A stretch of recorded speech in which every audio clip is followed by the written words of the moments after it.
Good morning and welcome to Inside Sources alongside Holly Richardson. I'm Greg Skordas. Holly, good to be with you this morning.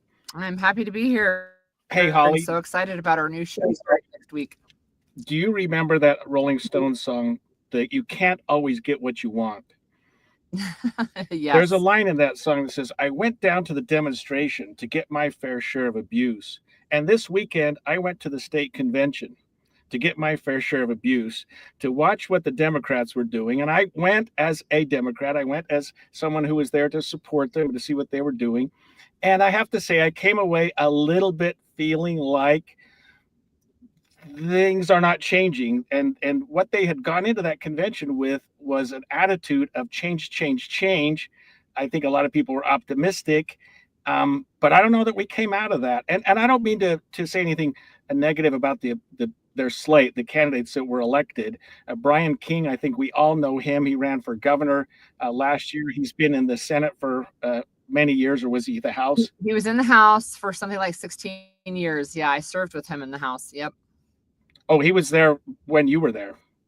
Yeah, he's been there for a while. He's out now, but he was there for quite a while. Yep. Yeah, so I think he had to get out to run for this position, but he is the newly elected Democratic chair. One thing that surprised me, Holly, was that he won by a margin of 52%. And I didn't see the breakdown of the votes, but that was the slimmest margin of the four offices that won. And I know he had a pretty, well, he had three candidates running against him, although I think two of them were not particularly serious candidates. But he had, is it Ben Richards? No, it's Ben Peck. Ben Peck, yes, Ben Peck. Yep. He was the executive director for the Salt Lake County Democratic Party, but he's a young guy who's run several successful campaigns recently, including in Salt Lake County this last go around. Yeah, I think he ran Natalie Pinckney's campaign because she was there going to town for him, and he has a track record, which I thought would have appealed to Democrats, of running campaigns, of being successful in running campaigns, but he didn't have the name recognition. He didn't have the. I mean, Brian King's a lawyer, and he's a skilled lawyer, and he's a competent lawyer, and so he certainly had the charisma, and he had the audience with him. But boy, Natalie Pinckney brought the house down. I mean, she was up there yipping and going, and she had a lot of fire. I don't think Ben has a lot of fire, but maybe that's just his style. I don't know him particularly well. I've heard him speak. I think it's Renee Pinckney, but I think one of the issues that you probably saw on Saturday, and we're seeing it nationwide, is this move within the Democratic Party. But to some extent, Republicans have that as well.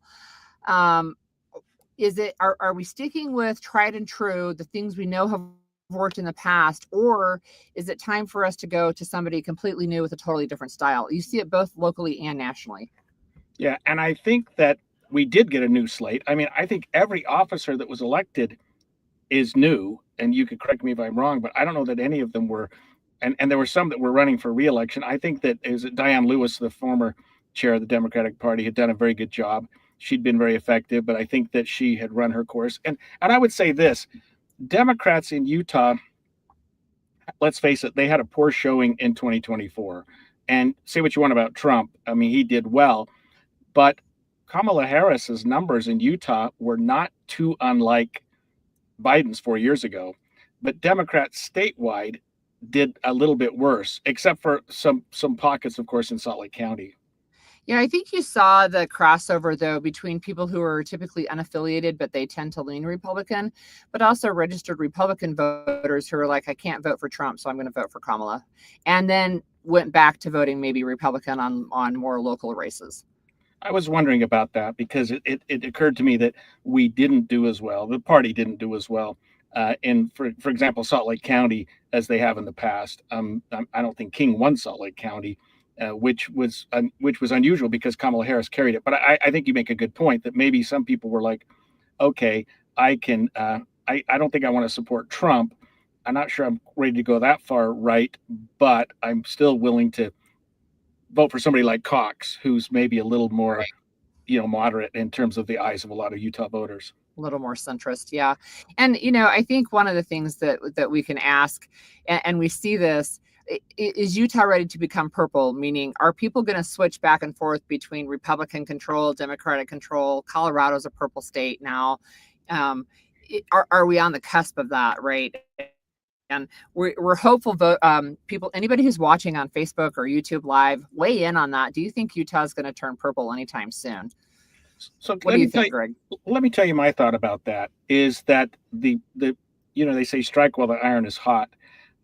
Trump is made for a hot iron, and he's given Republicans what they wanted in large part, but he's frightened some people, and I think that there are some people in the middle who may have voted for Trump or may have voted Republican in this last election, but might be rethinking that now in light of what's gone on. So I think the Democrats have an opportunity in 2026. I think they have a huge opportunity in 2026 in Utah. But I'm looking at the 4 congressional races. I think it would be very difficult to flip any of those, in part because our congressional representatives, by and large, are doing what people want. They're staying out of the fray. They're not causing problems. I don't know if I don't know that any of our senatorial candidates are up in 2 years, because I think Lee ran 2 years ago against McMullen. And of course, John Curtis was elected this year. So we're probably not doing a Senate race in 2 years, but we certainly will have the 4 congressional races. And there'll be some other open seats coming up. So we'll see. But if Democrats can't take advantage of what's going on nationally when we come to the 2026 election, you have to wonder if the Democrats in Utah are going to come around at some point. I think nationally, too, you have to look at midterm elections typically go for the other party. So when the party, at least, presidential party in control, it usually swings the other way. So we'll see. But I know that President Trump has taken the midterms very, very seriously this go around. He seems to have taken it maybe less seriously last time and then lost seats and control. So he's already ramping up campaign arm and fundraising and those things for the 2026 elections to see if Republicans can keep control of the U.S. Senate and the U.S. House like they have right now.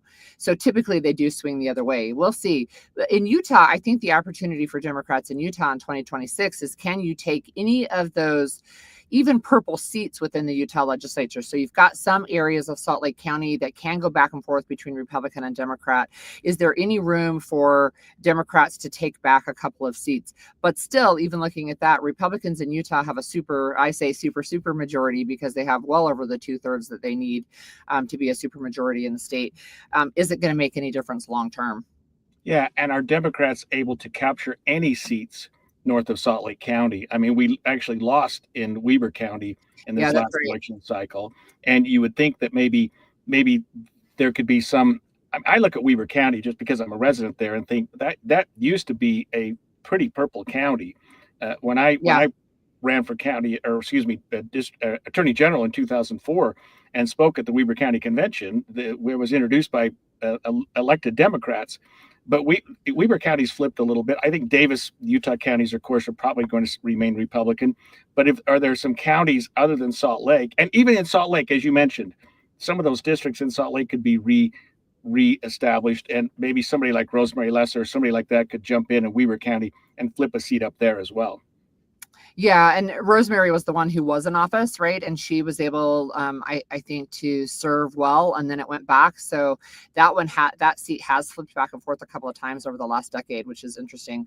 So we do have a question: do we think that there's going to be an intra-party challenger to Celeste Malloy or Mike Kennedy? And I think the answer for me as a registered Republican is probably yes. They probably will have an intra-party challenger, and here's Kennedy? What I predict. Yeah. And here's why. We know that congressional representatives are most vulnerable their first election cycle after they've won, because they haven't established themselves so much, right? So they still have an incumbent advantage, but it's not quite as strong as they've gone on further. But I think what we've seen, at least in Utah politics, but I also see it nationally, people get really offended if a representative takes one step outside of what they consider the conservative mold, whatever it is that they're saying. So I predict that the inter-party challenger that both of these congressional representatives will get will be to their right. And they'll say, you're not doing enough to XYZ promote the Trump agenda, whatever it is. That's what I think will happen. And I think both of them had that exact challenge last year. I mean, Celeste Malloy was hanging by a thread after the Republican primary and didn't know the results of that election for some time. Mike Kennedy seemed to come out of it a little bit more comfortably, but they certainly had more challengers than, say, Blake Moore or Burgess Owens, although there were challengers throughout.